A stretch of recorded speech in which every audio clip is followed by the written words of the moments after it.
নমস্কার, আশা করছি আপনারা সকলে খুব ভালো আছেন। একটা নতুন ভিডিওতে আপনাদের সকলকে স্বাগত। সকালবেলা ঘুম থেকে উঠে এসেছি বাইরেটাতে একটু হাঁটতে। এত সুন্দর লাগে এখানে সকালবেলার পরিবেশটা। 2 রাউন্ড হাঁটা হয়ে গিয়েছে পুরো কমপ্লেক্সটা। এখন আমি এই যে অডিটোরিয়ামে বসে আছি। আপনারা এই অডিটোরিয়ামটাকে অনেকবারই দেখেছেন। তো আজকে মনটা বেশ ভালো লাগছে, কারণ আজকে মা আসছে সন্ধেবেলা আমার সাথে দেখা করতে। ওরা বিকেলবেলা ওখান থেকে বেরোবে ওই 5:30 3:30 নাগাদ ট্রেন ধরবে। তারপরে এখানে এসে পৌঁছাতে 5:30 হবে। 2 ঘন্টা তো সময় লাগেই ট্রেন থেকে নেমে বাকি গাড়ি করে আসতে। তো যাই, এবার গিয়ে রুমে একটু চা খাবো, তারপর সারাদিনের প্রস্তুতি আবার শুরু করব। আমাকে বেরোতেও হবে। ফিরে এসে তারপর আপনাদের সাথে দেখা হচ্ছে। ঘড়িতে এখন বিকেল 5টা। আমি সোজা চলে এসেছি রান্নাঘরে মায়ের জন্য মিষ্টি সাজাতে। ওদিকে মা ফোন করেছিল, মায়ের আর আসতে ওই 10-15 মিনিট মতন সময় লাগবে। আসলে মা তারকেশ্বর থেকে ট্রেনেই আসছে। বিকেল 3টের সময়কার ট্রেন ধরেছে। তো সেখান থেকে বালি আসতে ওই 1 ঘন্টা মতন সময় লাগে। তারপর বালির থেকে ক্যাবে করেই নিউ টাউন আসছে।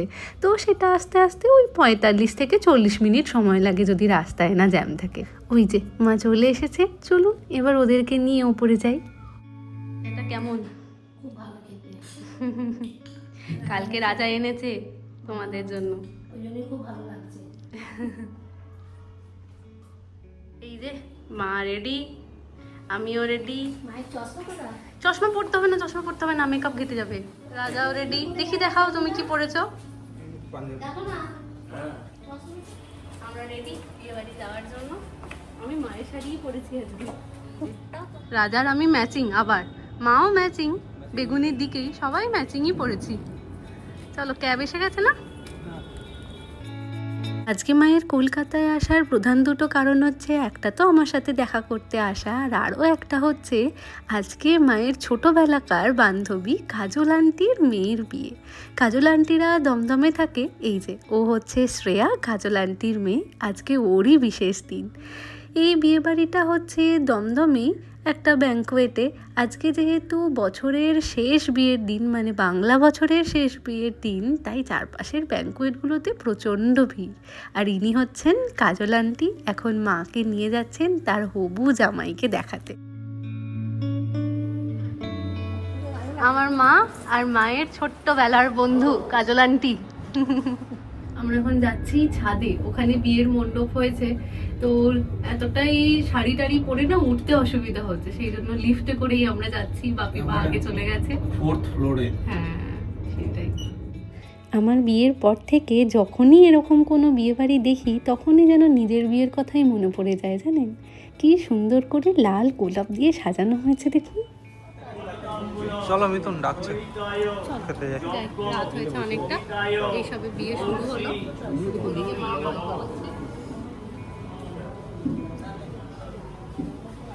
চল, এখানে হয়েছে। এখানে গায়ে হলুদ হয়েছে। গায়ে হলুদ হয়েছে। বাহ, মালা বদল এখানে হবে? হয়ে গেছে। তো হবে। বিয়ে পৌঁছতে তারপর বিয়ে হওয়ার পর এখন তো শুরু হলো জাস্ট। ভুলে গেছি। না, এটা মনে হয় সেলফি জোন বা কিছু একটা। না, এটা মালা বদলেরই মণ্ডপ।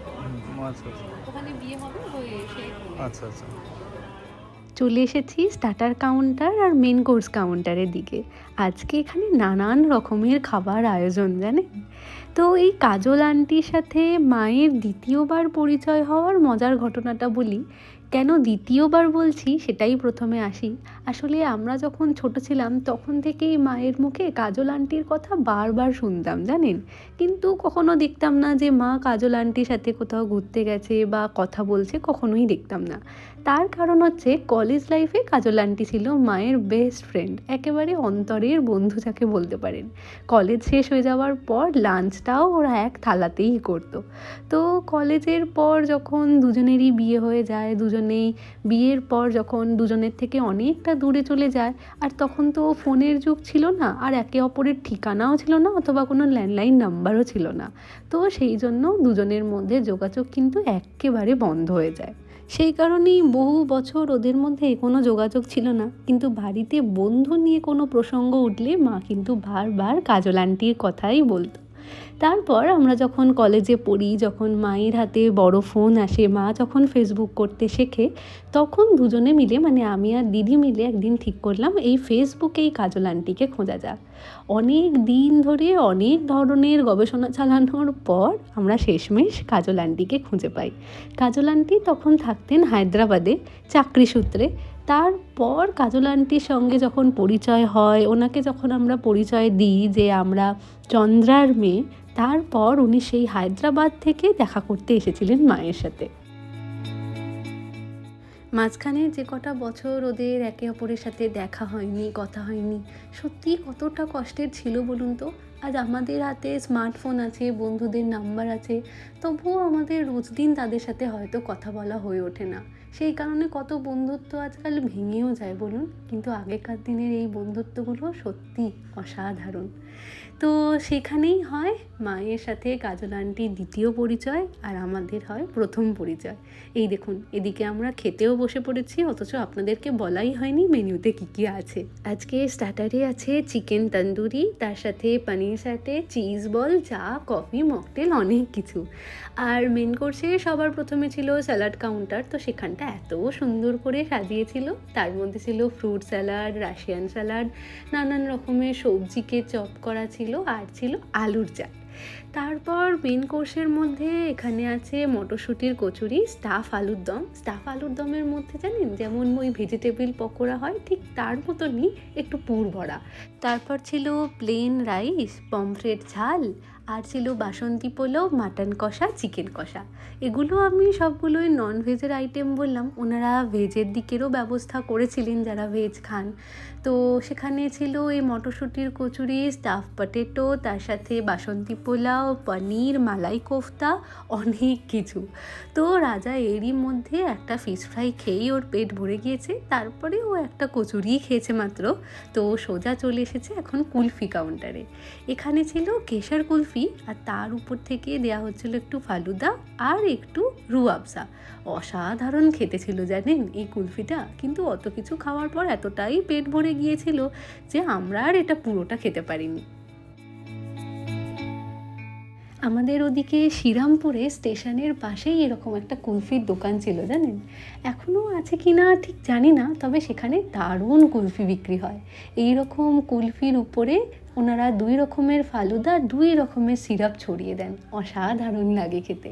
তবে সেই দোকানটাও আমাদেরকে মা প্রথমবার নিয়ে গিয়েছিল। মা কলেজ লাইফে ওই দোকান থেকে কুলফি খেত এই কাজল আন্টির সাথেই। তো প্রথমবার যখন ওখানে কুলফি খেতে নিয়ে যায়, এটা বলেই নিয়ে গিয়েছিল যে কাজল আন্টির সাথে যেখানে আমরা কুলফি খেতাম সেইখানে তোদেরকে নিয়ে যাই চল। তো এবার চলে এসেছি ডেজার্ট কাউন্টারে। এখানে রয়েছে একটু নানান রকমের ড্রাই ফ্রুটস দেওয়া টমেটো চাটনি, তার সাথে নলেন গুড়ের রসগোল্লা, পাঁপড় আর মাখা সন্দেশ। মাখা সন্দেশটাও অপূর্ব খেতে ছিল। আর সবার শেষে একটু হজম হওয়ার জন্য পান। এখানে একটা নতুন ব্যবস্থা দেখলাম জানেন, পানের মধ্যে এনারা যেটা পুর হিসাবে দেন সেটা একসাথে ওনারা মাখিয়েই রেখে দিয়েছেন, যাতে তাড়াতাড়ি ওরা পানটা তৈরি করে দিতে পারেন।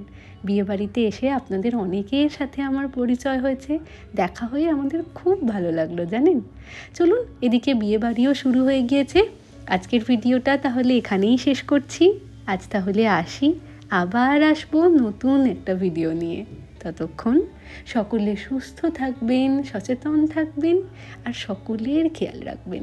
ভালো লাগলে ভিডিওটাকে একটা লাইক করে চ্যানেলটাকে সাবস্ক্রাইব করতে পারেন।